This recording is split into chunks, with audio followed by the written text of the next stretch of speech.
नमस्कार दोस्तों, आज हम बात करने जा रहे हैं बिहार के एक कद्दावर नेता और बिहार के बहुत ही प्रसिद्ध मुख्यमंत्री श्री नीतीश कुमार के बारे में।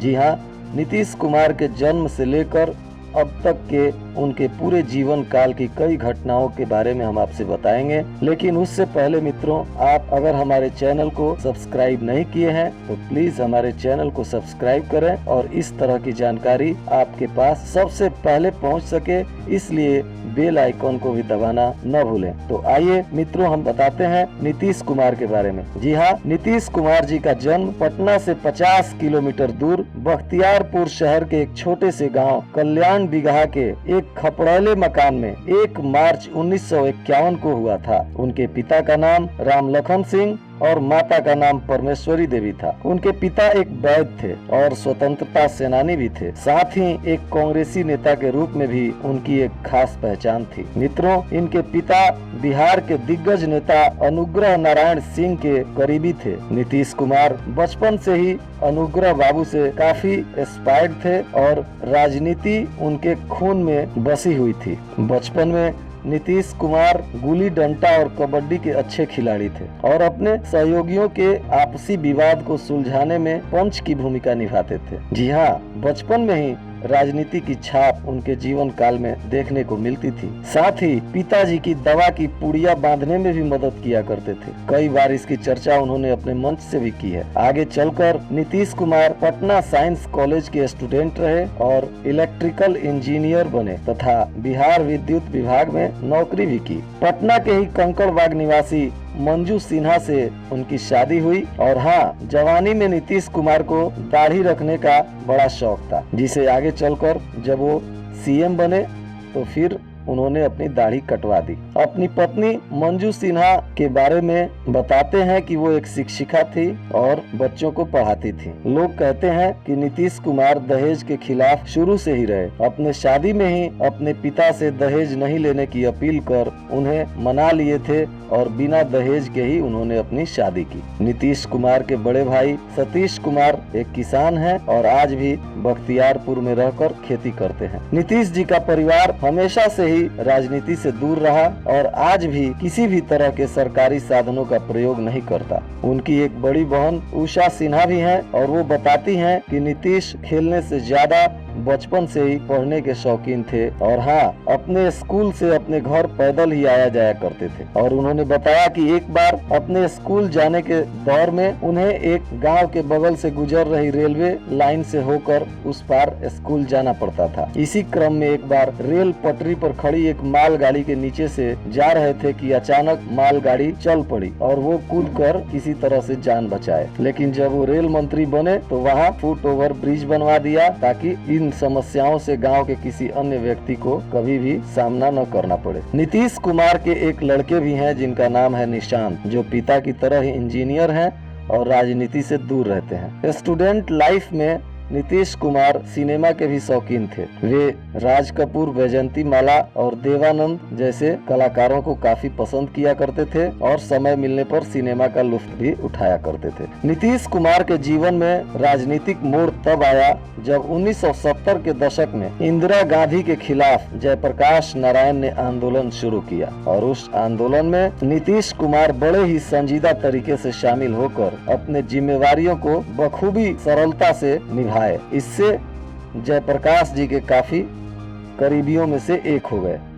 हालांकि इस आंदोलन में लालू यादव, सुशील मोदी, रामविलास पासवान के साथ पटना में ही लगभग 29 महीने तक जेल में भी रहे। जेल से निकलने के बाद उनके कदम लड़खड़ाए नहीं, बल्कि और मजबूती के साथ राजनीति में लोगों की सेवा करते हुए 1989 में लोकसभा का चुनाव लड़ा और जनता ने उन्हें भारी बहुमत से चुनकर सांसद बनाया तथा किस्मत ने उन्हें 1 वर्ष के अंदर ही केंद्रीय राज्य मंत्री का दर्जा दिलाया। फिर उनके कार्य से खुश होकर बीपी सिंह तथा अटल बिहारी वाजपेयी की सरकार में भी उन्हें कृषि मंत्री तथा रेल मंत्री की जिम्मेवारी दी गई। 1994 में जॉर्ज फर्नांडिस के साथ मिलकर समता पार्टी की स्थापना की। उसी वक्त इधर जनता दल से निकलकर लालू यादव ने आरजेडी 1997 में बनाया। फिर 2003 में शरद यादव की जनता दल और नीतीश कुमार की समता पार्टी दोनों आपस में विलय हो गया और दोनों का नाम मिला के हो गया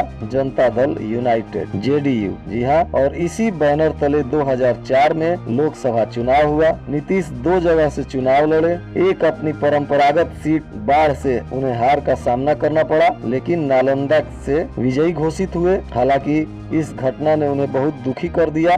वे काफी दुखी हुए थे क्योंकि अपनी परंपरागत सीट से उन्हें हार का सामना करना पड़ा था। नीतीश कुमार उसूलों के इतने पक्के हैं कि जब रेल मंत्री थे और बंगाल में एक रेल दुर्घटना हुई तो उन्होंने नैतिक जिम्मेवारी लेते हुए इस्तीफा दे दिया था। बीजेपी से अलग होकर 2014 के लोकसभा चुनाव में भी मोदी के खिलाफ चुनाव लड़े और लोकसभा में उनकी हुई करारी हार से उन्होंने दुखी होकर बिहार के सीएम पद से भी इस्तीफा दे दिया था और जीतन राम मांझी को सीएम बना दिया था। मगर कुछ ही दिनों में मांझी के काम करने के तरीकों से नाराज होकर फिर से सीएम बनने की सोची तो जीतन राम मांझी कुछ लोगों को लेकर पार्टी में बगावत कर दिए। बीजेपी से गठबंधन तोड़कर अलग हो ही चुके थे। नीतीश कुमार को अब उनके सामने पार्टी और सरकार दोनों बचाने की जिम्मेवारी आ गई। किसी जमाने में उनके मित्र पर उस वक्त के उनके धुर विरोधी लालू यादव ने उनकी इस समय में मदद की और जीतन राम मांझी की सरकार गिर गई। नीतीश कुमार फिर मुख्यमंत्री बने क्योंकि उनको आरजेडी ने बाहर से समर्थन दे दिया। इस वक्त नीतीश कुमार पर मौका परस्ती का भी आरोप लगा। नीतीश कुमार का लगभग 50 वर्षों के राजनीतिक कैरियर में कभी कोई दाग नहीं रहा।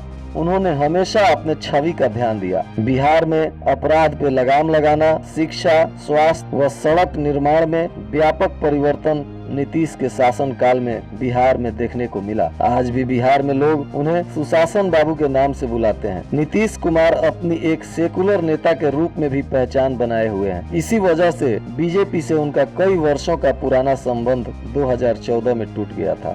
दरअसल गोधरा कांड के बाद नरेंद्र मोदी की छवि हिंदूवादी नेता के रूप में हो गई थी और 2014 में जब बीजेपी उनको पीएम उम्मीदवार घोषित की तो नीतीश नाराज हो गए और अपना रास्ता अलग कर लिया। तब लोकसभा में जबरदस्त उनकी हार हुई। फिर अगला विधानसभा चुनाव लालू के साथ महागठबंधन बनाकर भारी बहुमत से जीते भी, परंतु लालू से उनकी दोस्ती ज्यादा दिनों तक नहीं चली। इधर नरेंद्र मोदी की लोकप्रियता रातों रात बढ़ता देखकर और लालू परिवार के घोटालों में शामिल होने के आरोप पर लालू और नीतीश की दोस्ती टूट गई और नीतीश कुमार फिर से बीजेपी में शामिल हो गए और नरेंद्र मोदी के साथ गोधरा कांड से बिगड़ा हुआ रिश्ता फिर से कायम हो गया। जबकि एक वक्त में नीतीश कुमार नरेंद्र मोदी से इतने नाराज थे कि कोसी आपदा में उनके द्वारा दी गई सहायता राशि भी वापस कर दी थी और नीतीश कुमार लालू यादव के जातीय समीकरण में सेंध लगाकर